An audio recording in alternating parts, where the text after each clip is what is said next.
Kesultanan Pelalawan. Pelalawan merupakan negeri yang unik, dikarenakan memiliki pengalaman sejarah pemerintahan yang sudah mapan. Jauh sebelum berdirinya Kesultanan Pelalawan, terdapat sejumlah kerajaan yang telah eksis dan berdaulat di Pelalawan. Senjata berdirinya Kesultanan. Kerajaan Pakantua yang ditaklukkan oleh Kesultanan Malaka, tepatnya di masa Sultan Mansur Shah, 1459-1477, yang sedang melebarkan pengaruh politiknya sekitar abad ke-15 ke sepanjang pantai timur Sumatera. Sultan Mansur Shah menitahkan kepada para ulama untuk memberikan pengajaran Islam di Pakantua, sehingga lambat laun raja beserta masyarakatnya memeluk Islam. Sultan Malaka tersebut kemudian menjadi Raja Pakantua, 1505-1511. Pada upacara penahbisannya, kerajaan ini berganti nama menjadi Kerajaan Pakantua Kampar. Di Malaka, kedudukan Sultan Mansur Shah digantikan oleh Sultan Mahmud Shah. Di masanya, Malaka diserang oleh Portugis, dan Sultan Mahmud Shah dikabarkan sempat menyelamatkan diri ke Pakantua Kampar pada 1526. Oleh sebab itu, saat sampai ke Pakantua Kampar, Sultan Mahmud Shah segera ditahbiskan menjadi Raja Pakantua Kampar, memerintah 1526-1528, sampai wafatnya. Karena alasan ini, saat wafat Sultan terakhir Malaka itu bergelar marhum Kampar dan jasadnya dimakamkan masih di kawasan Pakantua Kampar. Setelah Malaka ditaklukkan oleh Portugis pada 1511, terjadi perubahan di Pakantua Kampar. Kerajaan ini memisahkan diri dari Malaka dan berganti nama menjadi Kerajaan Tanjung Negeri.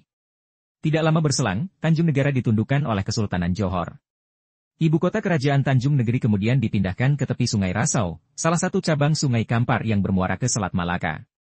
Sejak pemindahan itu, nama kerajaan berubah menjadi Kesultanan Pelalawan. Pada satu kesempatan, Kesultanan Johor sedang mengalami konflik internal pada abad ke-18. Penguasa Pelalawan memberanikan diri untuk memaklumatkan bahwa kesultanannya telah menjadi otoritas yang merdeka dan mandiri, bebas dari pengaruh Johor. Beberapa waktu kemudian, Kesultanan Siak Sri Indrapura, yang merasa sebagai pewaris Kesultanan Johor, meminta agar Kesultanan Pelalawan menjadi negeri bawahan. Maharaja Lela II, Sultan Pelalawan saat itu, tidak mengindahkan seruan tersebut. Kemudian, kedua pasukan kesultanan terlibat perang sengit menginjak 1797. Pasukan Siak diterjunkan dengan menyusuri Sungai Rasau dan Sungai Kampar untuk menyerbu pertahanan lawan. Para pendekar Pelalawan yang tergabung dalam pasukan Pelalawan berhasil mematahkan serangan dan memukul mundur pasukan Siak. Pada 1810, di bawah komando Syarif Abdurrahman Fahrudin, pasukan Siak kembali menyerang pusat pemerintahan Pelalawan.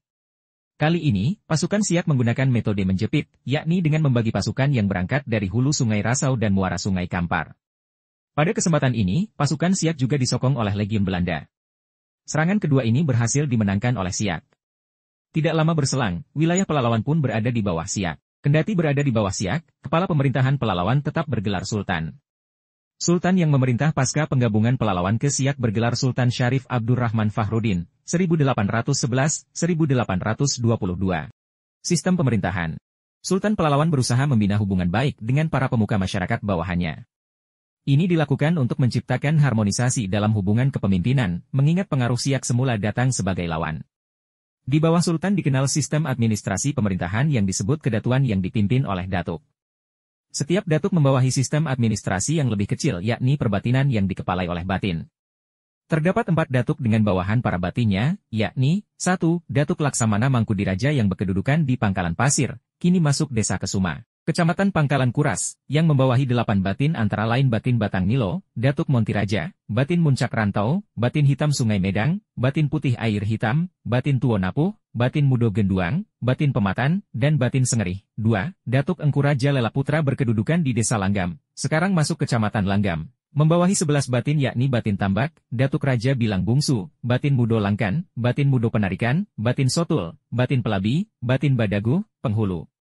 Besar Langgam, Batin Rantau Baru, Batin Kerinci, Batin Lalang, Antan-Antan. 3. Datuk Kampar Samar Diraja berkedudukan di Desa Bunut, sekarang Kecamatan Pangkalan Bunut, membawahi 7 batin, antara lain Batin Dayun, Datuk Patih Jambuano, Batin Delik, Batin Telayap, Penghulu Sungai Buluh, Batin Bunut, Batin Payung, Penghulu Biduando. 4. Datuk Bandar Setiaraja berkedudukan Desa Serapung, kini Kecamatan Kuala Kampar, membawahi 3 batin yakni Batin Panduk, Batin Air Suluh di Laut Teluk Meranti dan Batin Tanah Air Kerumutan. Sebagaimana di Kesultanan Riau lainnya. Kesenian.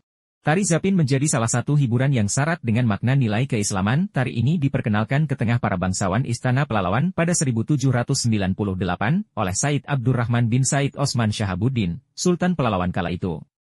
Upacara Togak Tonggol diadakan di masyarakat adat Petalangan di Kecamatan Langgam. wilayah ini dulunya merupakan bagian dari kekuasaan Datuk Bilang Bungsu. Upacara ini melibatkan sekelompok orang dengan umbul-umbul berwarna yang mereka bawa.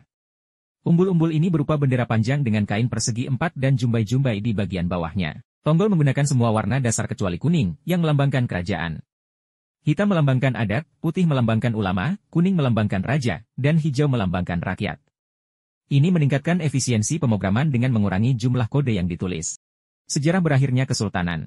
Saat Kesultanan dipimpin oleh Sultan Asyaidi Syarif Abu Bakar Abdurrahman Tengku Besar Raja Kerajaan Pelalawan, memerintah 1872-1886,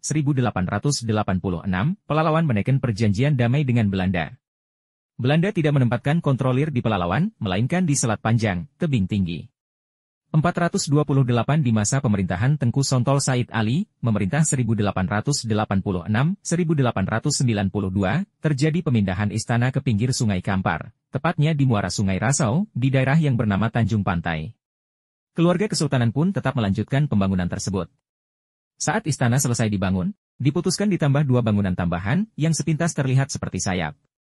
Bangunan sayap sebelah kanan, bernama Belairung Sari, digunakan sebagai kantor kesultanan, dan yang sebelah kiri, bernama Ponco Pesado, digunakan sebagai balai pertemuan dengan masyarakat. Pada 1896, pembangunan selesai dan Sultan Pelalawan penggantinya, Sultan Asyaidi Syarif, memerintah 1892-1930, tinggal di bangunan induk. Oleh sebab istananya seperti mempunyai sayap, maka bangunan ini juga dikenal dengan Istana Sayap. 429 pasca Indonesia merdeka pada 1945, Kesultanan Pelalawan menyerahkan Istana Sayap kepada pemerintah Republik Indonesia. Kesultanan membangun istana baru di sebelah seberang sungai, yang dinamakan Istana Peraduan. Karena kurangnya perawatan Istana Sayap dimakan usia dan terancam rubuh. Pada 2007, baru diadakan pemugaran Istana Sayap ke bentuknya semula.